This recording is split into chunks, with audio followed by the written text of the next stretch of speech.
কে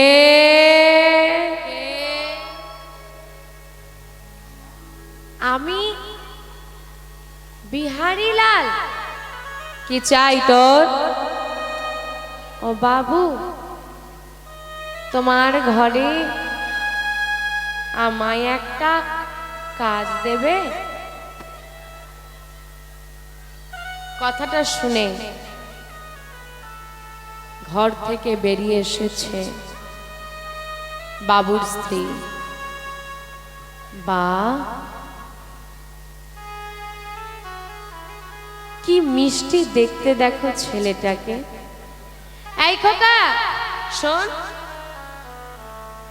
আয় আমার কাছে আয়। কাছে টেনে জড়িয়ে ধরেছে। কি নাম তো? আমার নাম বিহারী লাল।